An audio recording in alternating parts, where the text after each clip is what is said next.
Assalamualaikum warahmatullahi wabarakatuh. Bismillahirrahmanirrahim. Alhamdulillahirabbil alamin. La ilaha illallah wahdahu la syarikalah.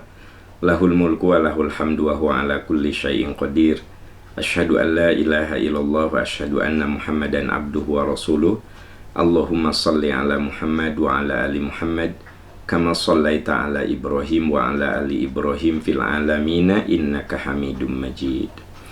Alhamdulillah sahabat percikan iman, dengan izin Allah Subhanahu wa taala, pagi ini kita akan isi dengan membahas masalah-masalah yang akan kita bedah dari perspektif Al-Qur'an dan Sunnah Rasulullah sallallahu alaihi wasallam.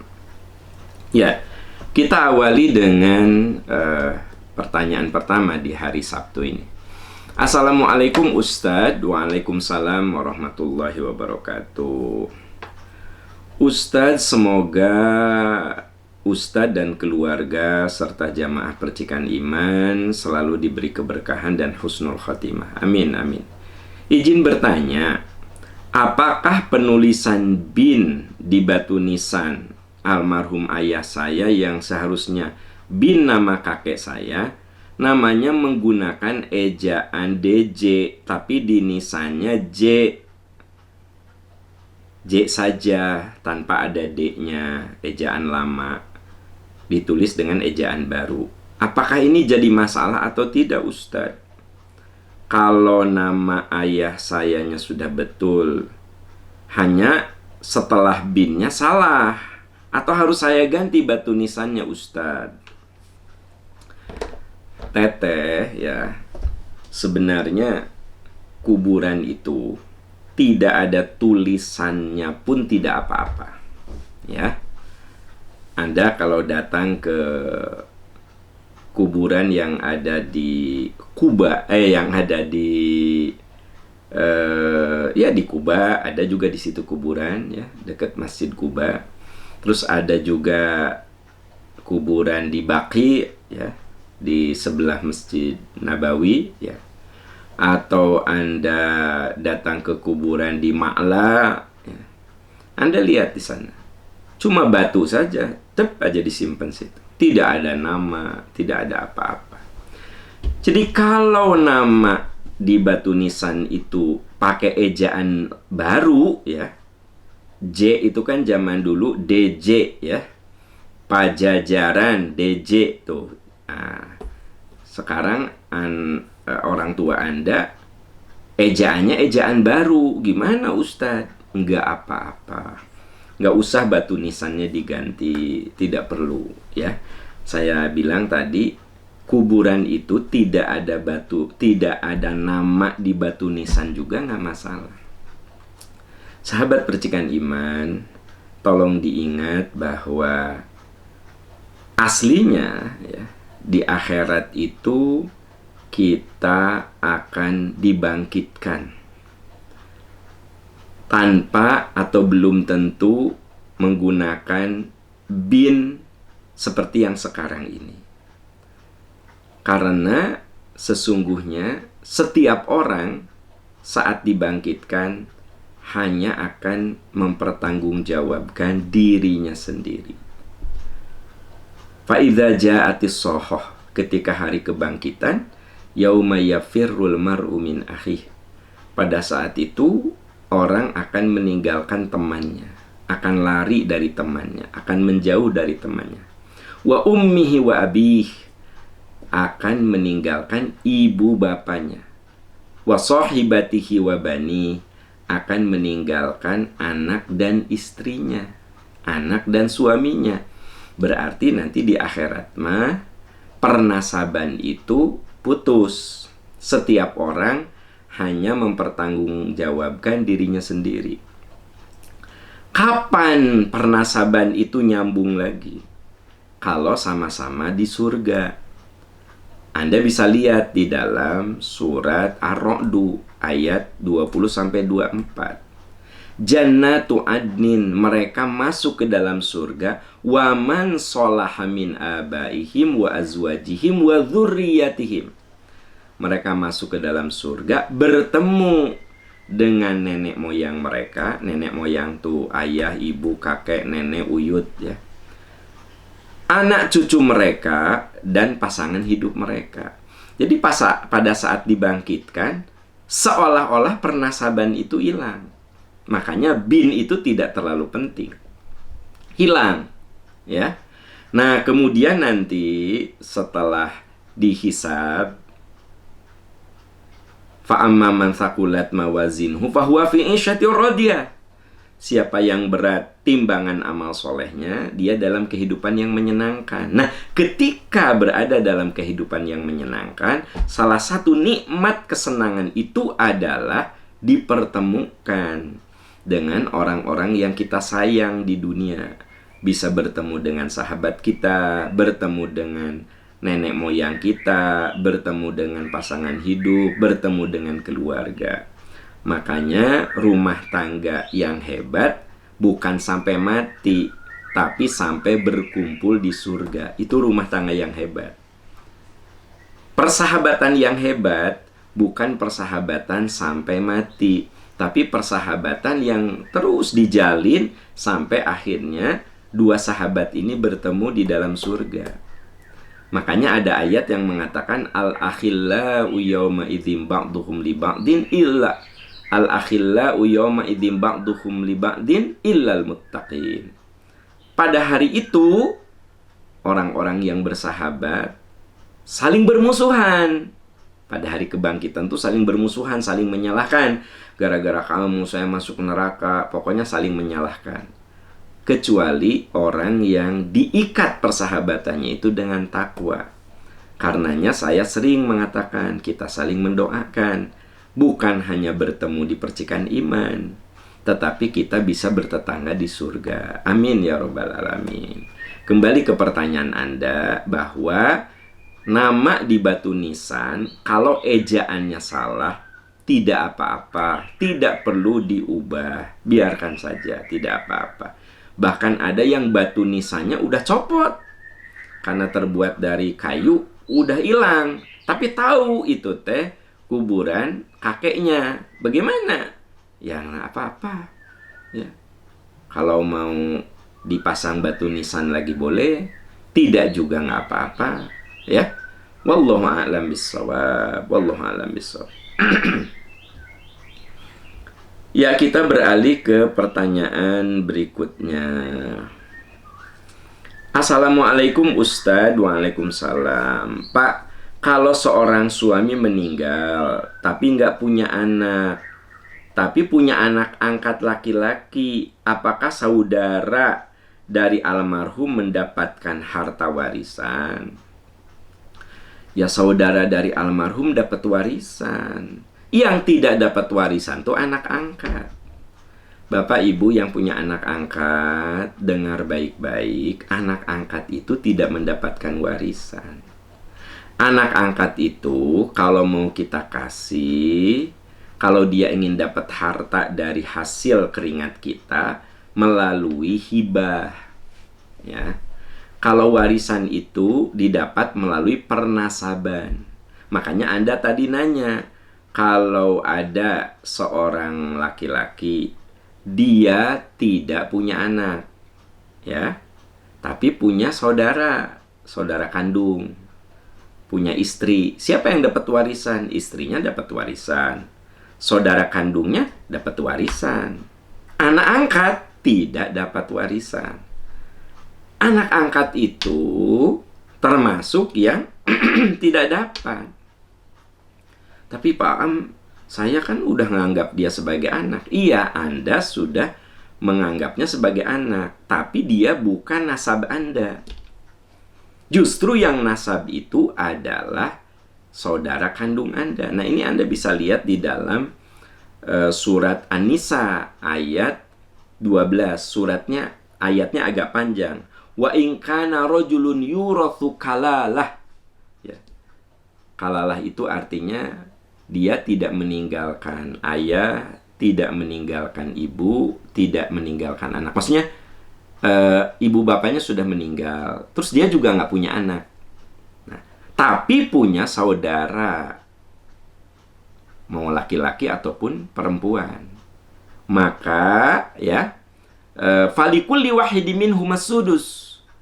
Maka saudaranya itu, saudara seibu ya, sebapak itu mendapatkan 1/6. Kalau orang itu nggak punya anak. Saya misalnya tidak punya anak, ya. Tapi kan saya punya adik-adik kan gitu. Maka adik-adik saya dapat. Anak angkat saya tidak dapat. Istri saya tentu saja pasti dapat. Ya, begitu. Nah, Anda bisa baca lagi surat An-Nisa ayat 12.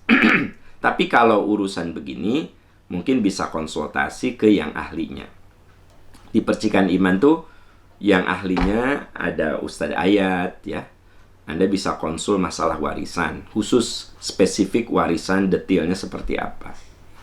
Nah, jadi yang perlu dicatat, Bapak Ibu yang punya anak angkat itu tidak mendapatkan warisan. Tapi dia bisa mendapatkan hibah. Jadi ketika kita hidup, kita sudah memberikan sama dia. Misalnya saya tidak punya anak kandung, ini mah misal ya. Tapi saya punya anak angkat. Dari sekarang saya sudah bisa menghibahkan apa saja untuk anak angkat saya. Begitu. Berapa bagian hibah? Kalau hibah itu tidak ada ukuran. Tidak ada batasan. Ada yang nanya juga, Ustadz, bagaimana saya hibah ke anak kandung saya? Boleh? Boleh. Hibah itu ketika Anda hidup, Anda udah kasih. Bapak Ibu sekarang Anda punya apa? Ya, misalnya punya 2 rumah. Ya, Anda dari sekarang sudah bilang, rumah ini untuk AA. Urus sertifikatnya, harus sudah nama anak Anda.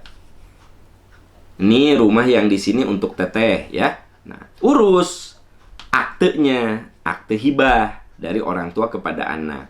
Dan ketika kita hidup, itu aktenya sudah atas nama anak kita. Nah, itu namanya hibah. Boleh. Kepada anak kandung, boleh. Nah, yang tidak boleh kepada anak kandung itu wasiat. La wasiyata liwarithin. Tidak ada wasiat untuk ahli waris. Contoh, kalau papa meninggal, rumah ini untuk AA. Rumah ini untuk Teteh. Nah, itu wasiat. Itu nggak boleh. Jadi yang boleh kepada anak kandung itu hibah. Kalau kepada anak angkat, boleh wasiat. Saya punya anak angkat. Misalnya, saya bikin wasiat. Bila saya meninggal, ya ke notaris bikin wasiat. Ya, bila saya meninggal, maka rumah ini untuk anak angkat saya. Gitu ya. Nah, tapi wasiat itu ats-tsulutsa. Maksimal 1/3. Jadi kalau wasiat tidak boleh kepada ahli waris dan ada batasannya 1/3. Kalau hibah boleh kepada ahli waris dan tidak ada batasannya. Ketika kita hidup sudah menghibahkan. Kepada anak angkat boleh hibah, boleh wasiat. Anak angkat ya. Nah, itu catatan-catatan yang perlu saya sampaikan berkaitan dengan pertanyaan Anda. Wallahu a'lam bissawab.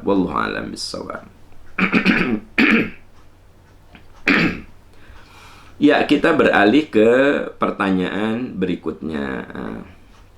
Assalamualaikum Ustadz. Waalaikumsalam warahmatullahi. Ustadz mau nanya, bagaimana hukumnya bila membeli mobil sitaan dari pembeli yang tidak bisa melunasi?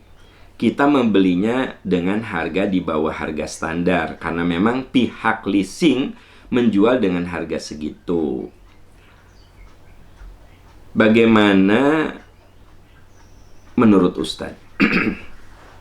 Ya kan Anda mah tidak tahu menau tentang, ya Anda tahu bahwa itu mobil lelangan ya, mobil sitaan.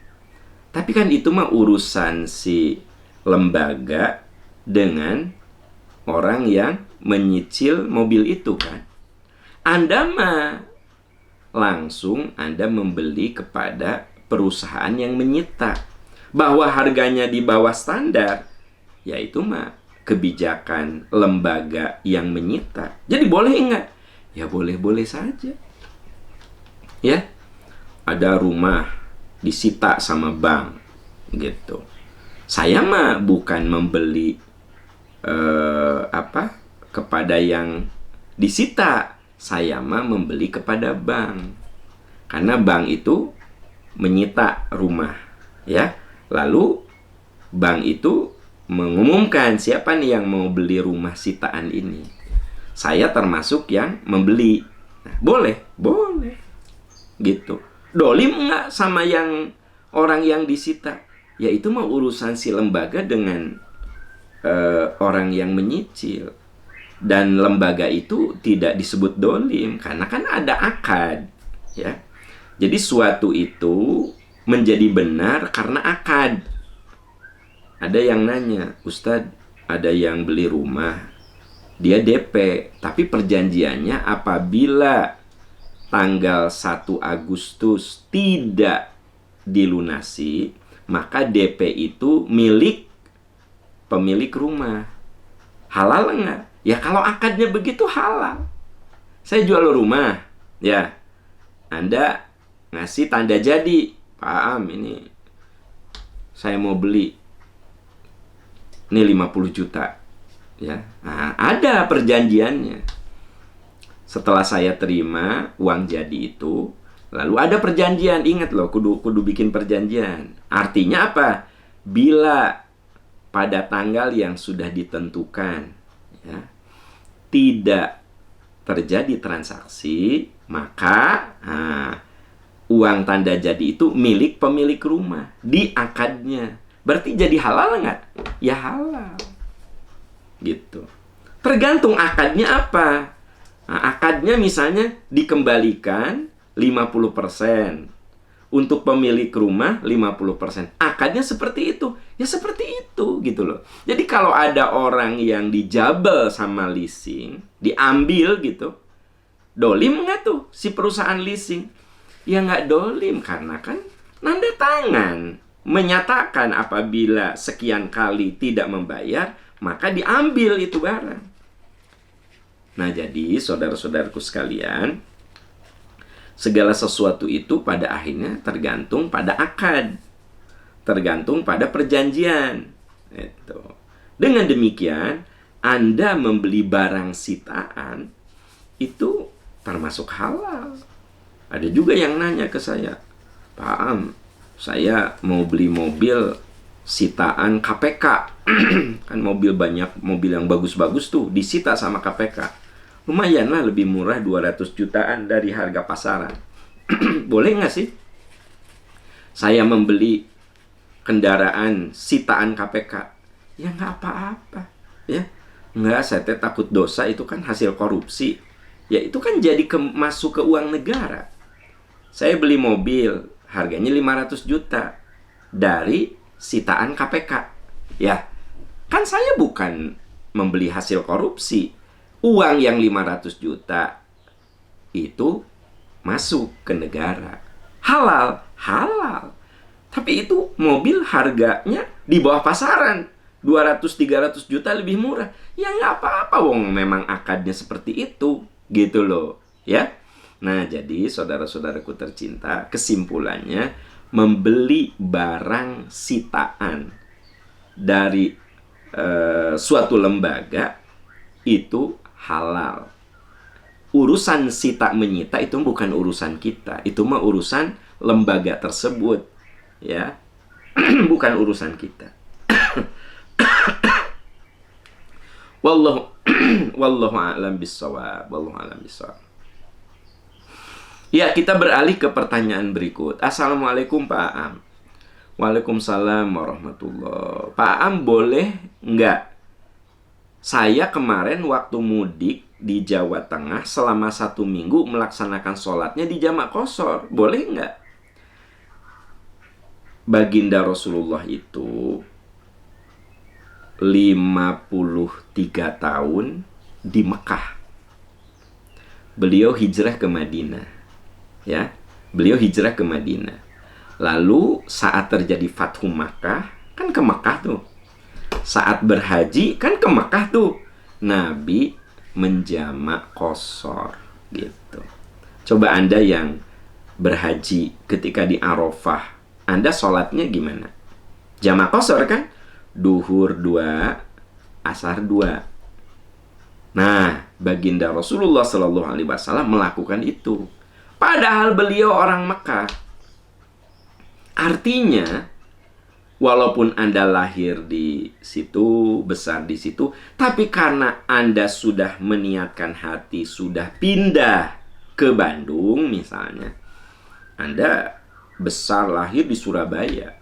Sekarang Anda pindah ke Bandung. Baru 1 tahun Anda di Bandung, tapi nawaitu Anda sudah pindah di sini.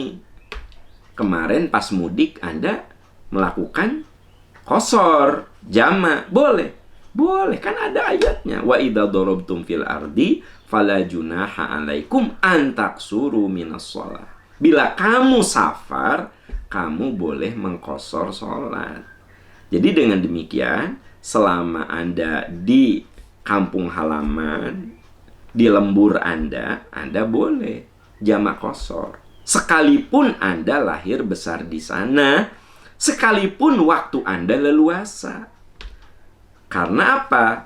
Kalau kita mengambil rukhsah, sesungguhnya Allah senang.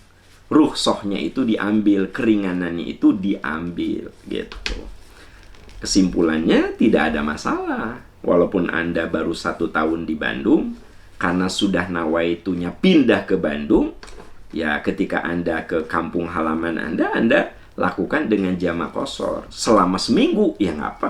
Nabi itu 18 hari, beliau ketika haji dan ketika Fathu Makkah itu, beliau menjamak qashar sholatnya. Beliau ketika sholat mengatakan, wahai penduduk Makkah, nahnu qaumi safarin. Kami adalah kaum yang safar. Kami sholatnya 2 rakaat, silahkan kalian sempurnakan. Karenanya, kalau kita dalam rombongan, ya, lalu kita sedang safar, ya kita boleh buat jamaah yang khusus orang-orang qashar. Nah, kalau ada orang yang mukim, nah, maka yang mukim itu menambah jumlah rakaatnya. Karena dia bermakmum kepada orang yang sedang qashar. Tapi ketika orang yang qashar bermakmum kepada yang mukim, sholatnya harus seperti mukim. Gitu. Saya berangkat umroh, Anda berangkat haji atau umroh. Anda bermakmum kepada mukim di Masjidil Haram. Ya, imam yang di Masjidil Haram kan mukim kan? Maka Anda sholatnya harus seperti mukim. Full. Duhur, asar, isyanya 4 rakaat. Karena Anda bermakmum kepada yang mukim. Begitu. Ya. Tapi kalau misalnya Anda tidak bermakmum kepada yang mukim, Anda beberapa orang berjamaah karena Anda sama-sama safar, Anda berjamaah dengan cara qashar. Boleh. Boleh. Gitu. Ya. Wallahu a'lam bishawab. Wallahu a'lam bishawab. Ya, kita beralih ke pertanyaan berikut. Assalamualaikum Ustadz. Waalaikumsalam. Semoga Ustadz, keluarga, dan jamaah selalu dalam lindungan Allah. Amin. Amin. Rabbal alamin. Ustadz boleh tidak bilang ngaji, tapi berhenti tidak sesuai aturannya, tapi berdasarkan kuat dan tidaknya nafas kita. Begini, Bapak, Ibu, sahabat-sahabat. Kenapa ahli tajwid itu menyarankan kalau kita nggak kuat nafas, berhenti, diulangi lagi sedikit ke belakang, supaya tidak mengubah makna, gitu loh. Kan Anda boleh jadi nggak ngerti kan arti dari apa yang Anda baca, ya nggak? Maka begitu Anda nggak kuat, boleh Anda berhenti, tapi ulangi lagi. Ulangi misalnya beberapa kata sebelumnya. Misalnya Anda baca surat Ali Imran. walladzina idza fa'alu fahishatan aw dhalamu. Habis nafas Anda. Ulangi. Aw dhalamu anfusahum. Nah, lanjut.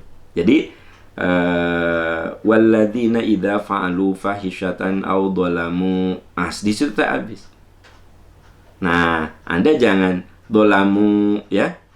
Terus Anda langsung anfusahum walam yusirru ala ma fa'alu. Nah, jangan begitu. Balik satu kata atau dua kata sebelumnya.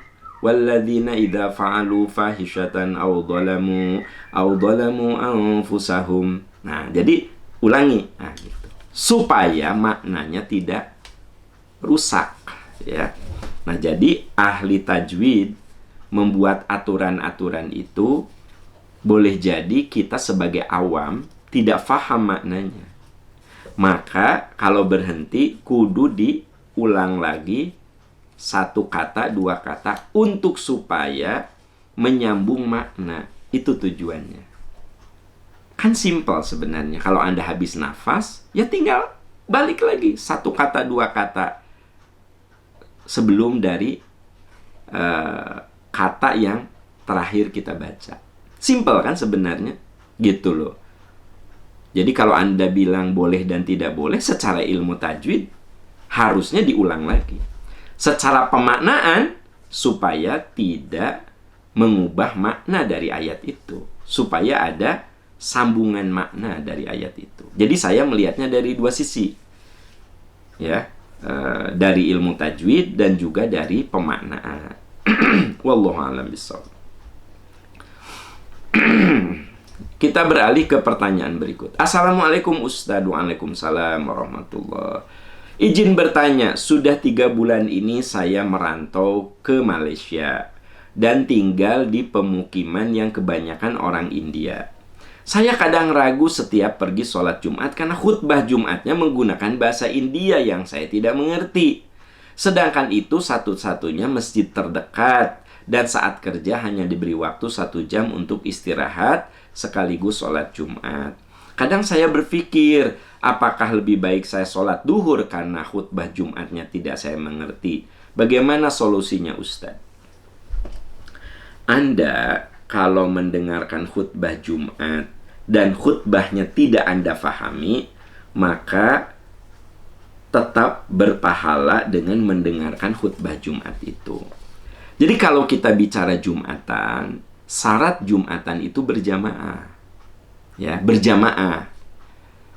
Kalau ternyata Anda saat mendengarkan khutbah itu nggak ngerti, ya, coba tanya teman-teman kita yang umroh dan haji saat Jumatan. Emang ngerti gitu bahasa Arab? Imam di Masjidil Haram, di Masjid Nabawi khutbah Jumat. Kan juga nggak ngerti kan? Nah, pertanyaannya, apakah bagusnya sholat duhur saja? Tetap aja yang afdol mah sholat Jumat bagi laki-laki, kalau memang memungkinkan untuk sholat Jumat gitu. Dan itu satu-satunya masjid yang menyelenggarakan sholat Jumat yang dekat kantor Anda. Ya sudah, Anda sholat Jumat saja di situ. Dan Anda tidak perlu ragu, aduh, aku nggak ngerti nih bahasanya. Tidak apa-apa, karena inti dari sholat Jumat itu adalah sholatnya dan berjamaahnya. Dengar baik-baik, sholatnya dan berjamaahnya. Al-jumu'atu haqqun wajibun fi jama'atin. Sholat Jumat itu sebuah kewajiban yang harus dilakukan fi jama'atin, berjamaah. Ya, ada kan orang yang kena macet. Begitu nyampe di masjid, udahan khutbahnya. Tapi dia kan ikut sholat berjamaah Jumat, sah sholat Jumatnya. Karena fi jama'atin. Kalau ternyata ada orang yang kesiangan Jumatan, dia tidak bisa mendengarkan khutbah Jumat karena udah langsung qomat, sholat Jumatnya sah. Karena fi jama'atin, al-jumu'atu haqqun wajibun fi jama'atin. Sholat berjamaah. Nah, makanya bagi teman-teman yang tidak memungkinkan di hari Jumat itu sholat Jumat berjamaah, maka Anda kembali ke duhur. Misalnya Anda bertugas sebagai satpam di kantor. Ada yang Jumatan, tapi tidak memungkinkan karena Anda harus menjaga keamanan kantor. Ya nggak? Maka pada saat itu Anda lakukan sholat duhur gitu. Ada dokter yang harus menangani pasien gitu. Sampai Pak dokter ini tidak sempat sholat Jumat karena ada pasien yang harus ditangani, mendesak. Gimana nih Pak dokter ini? Beliau sholat Jumatnya kembali ke duhur gitu.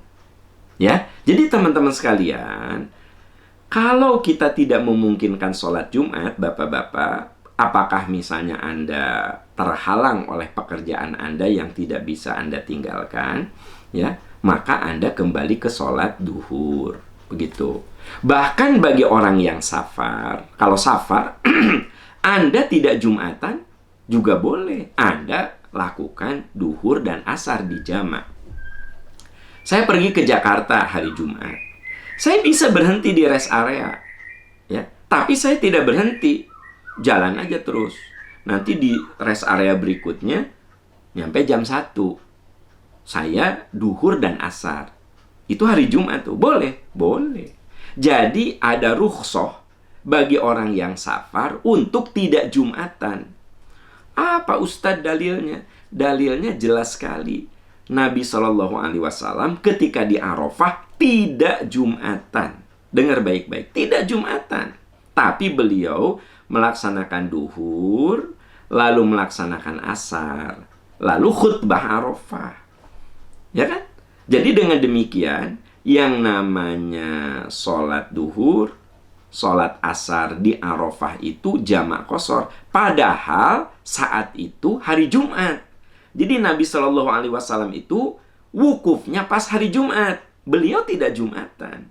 Nah, ini dijadikan dalil oleh para ahli fikih bahwa bapak-bapak, ketika Anda safar, tidak apa-apa alias boleh tidak Jumatan. Anda ganti Jumatannya dengan duhur dan asar yang dijamak. Kenapa dijamak duhur dan asar? Karena Anda safar. Seperti halnya Nabi SAW menjamak duhur dan asar di Arafah. Padahal itu hari Jumat. Nah, itu hal-hal yang berkaitan dengan Jumatan. Jadi kalau Anda tidak memungkinkan Jumatan, Anda balik ke sholat duhur, ya. Kalau Anda Jumatan lalu tidak dapat khutbahnya, tetap sholat Jumat Anda sah karena fi jama'atin, berjamaah. Kalau Anda sholat Jumat dan Anda tidak faham bahasa yang digunakan oleh khotib, tidak apa-apa juga. Sah sholat Jumat Anda. Sah sholat Jumat Anda. Gitu. Terus ada satu catatan lagi kalau bicara sholat Jumat. Anda jangan melakukan tahiyatul masjid. Kalau kebagian di luar masjid itu banyak loh yang salah. Anda datang ke masjid, dapat di luar, terus sholat 2 rakaat. Sholat apa? Tahiyatul masjid. Itu bukan masjid, itu halaman masjid. Banyak sekali tuh bapak-bapak yang salah tuh. Hadis tentang tahiyatul masjid itu idza dakhala ahadukumul masjidah, bila salah seorang di antaramu masuk masjid. Ini masalahnya Anda sholatnya itu di plaza, bukan di masjid. Anda sholatnya itu di halaman masjid, bukan di dalam masjid. Jadi kalau Jumatan jangan tahiyatul masjid, wong Anda dapatnya di halaman. Nah, termasuk Anda, bapak-bapak yang sholat Jumatnya di aula, kan ada kantor-kantor yang dibikin untuk sholat Jumat. Anda jangan sholat tahiyatul masjid, wong itu mah aula. Ya, datang Anda sholat 2 rakaat. Kamu sholat apa? Tahiyatul masjid. Ini aula, bukan masjid. Ini ruang serbaguna, bukan masjid. Kalau mau, Anda sholat syukrul wudu. Nah, itu masih oke. Saya wudu, ya. Masuk ke aula nih. Saya niatnya sholat syukrul wudu. Boleh? Boleh. Dan saya mah niatnya syukrul wudu. Nah, banyak sekali bapak-bapak yang entah karena nggak ngerti, ya, disangkanya tahiyatul masjidnya mun aya Jumatan. Tahiyatul masjid mah kalau masuk masjid, gitu. Anda sholat di Masjidil Haram, kebagiannya di halaman hotel. Kan banyak kejadian ya, orang sholat di Masjidil Haram, Dapatnya di lobi hotel.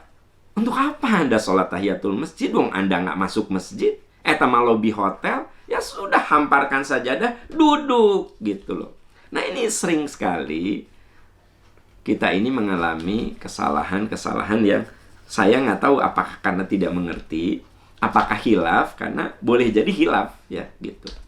Ya bisa saja kan, saya misalnya setelah wudhu langsung sholat tahiyatul masjid, aduh baru nyadar ini mah ada ruang serbaguna bukan masjid gitu. Nah oke lah, nggak apa-apa. Kalau nyadar bahwa itu bukan masjid, itu aula, atau kita dapatnya di ruang serbaguna yang nempel dengan masjid atau di halaman masjid, ya tidak ada tahiyatul halaman masjid atau tahiyatul aula, nggak ada kan?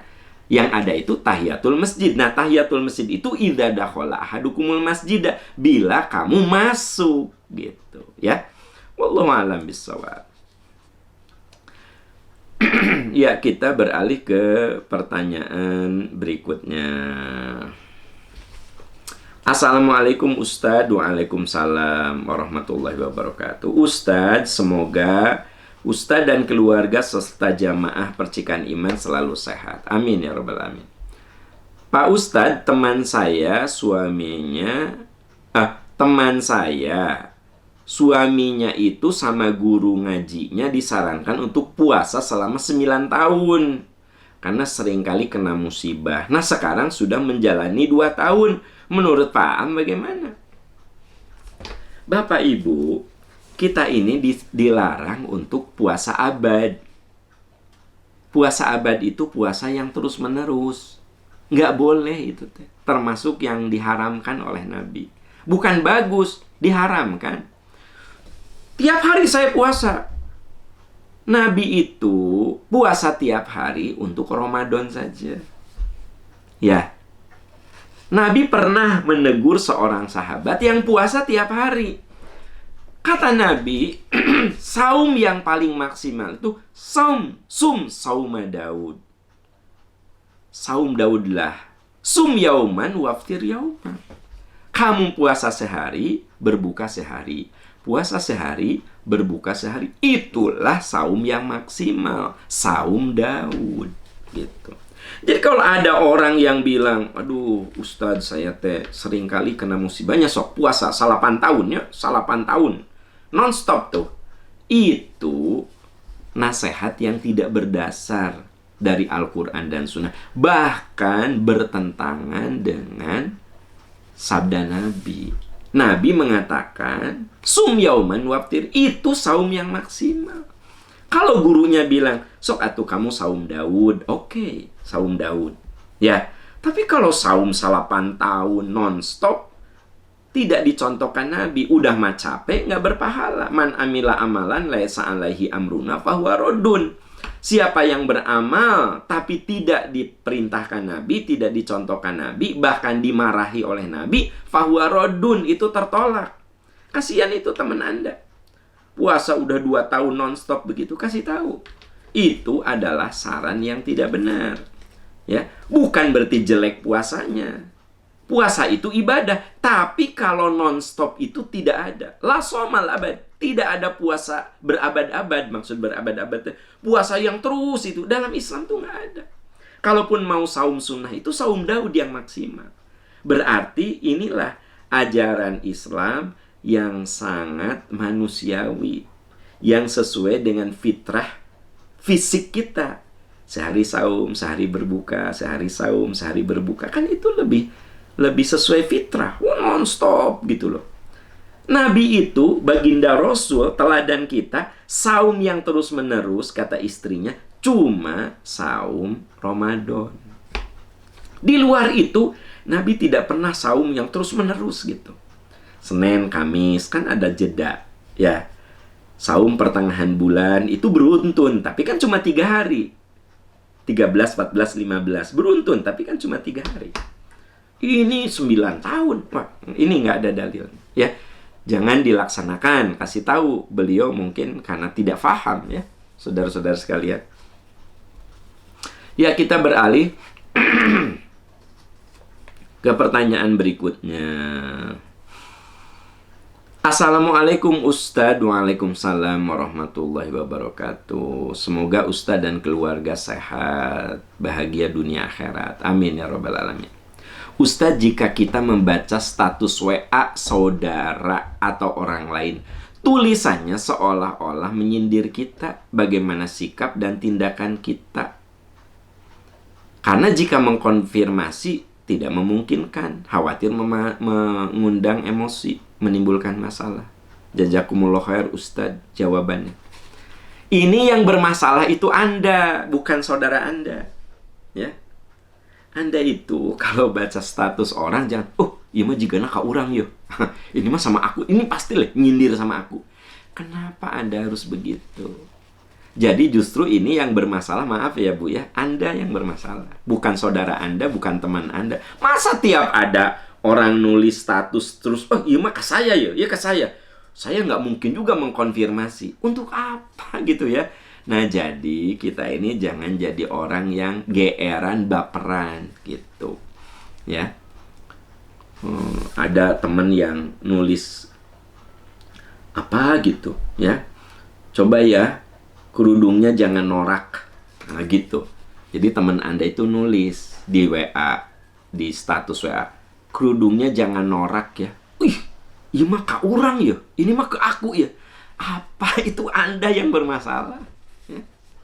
Bukan teman Anda. Teman Anda mah atau saudara Anda mah buah kasaha gitu. Jangan-jangan dia mandegur anaknya. Ya kan udah ngobrol gitu, Neng, atau kerudung teh jangan gitu ini. Ayah kan ibu-ibu nusok segala teh ditulis di status ya. Kerudungnya jangan norak ya. Gitu. Anda tiba-tiba panas. Iya mah ka saya ya. Tapi juga nggak mungkin ya konfirmasi. Anda ngomong itu ke siapa?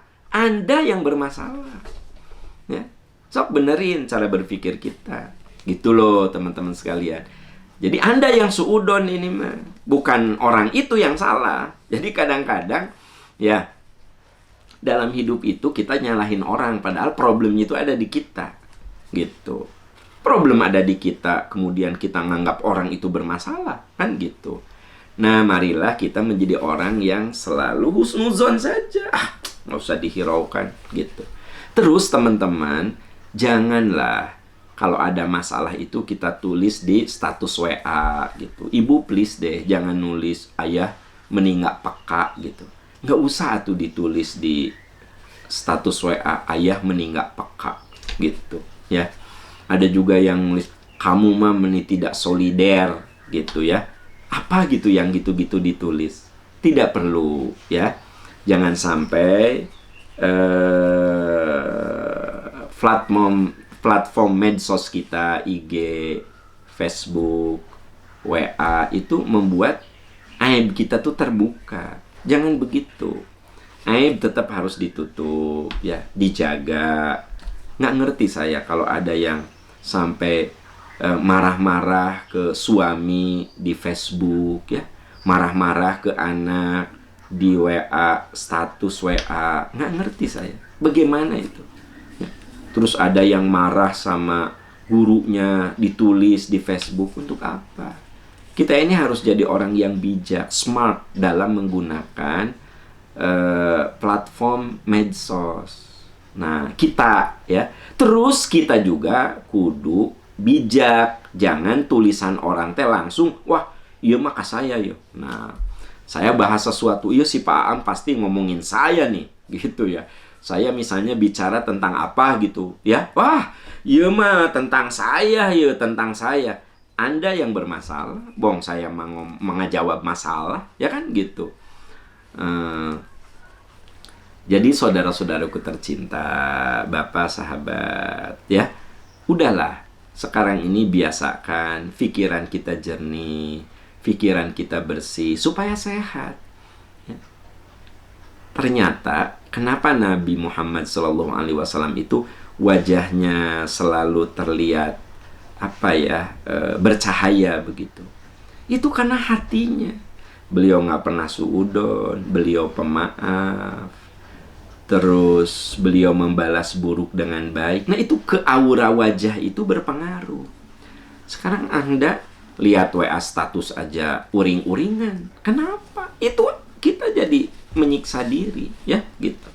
Terima kasih sahabat, semoga Allah memberkahi. Subhanaka Allahumma wa bihamdika asyhadu an la ilaha illa anta astaghfiruka wa atubu ilaik walhamdulillahi rabbil alamin. Wassalamualaikum warahmatullahi wabarakatuh.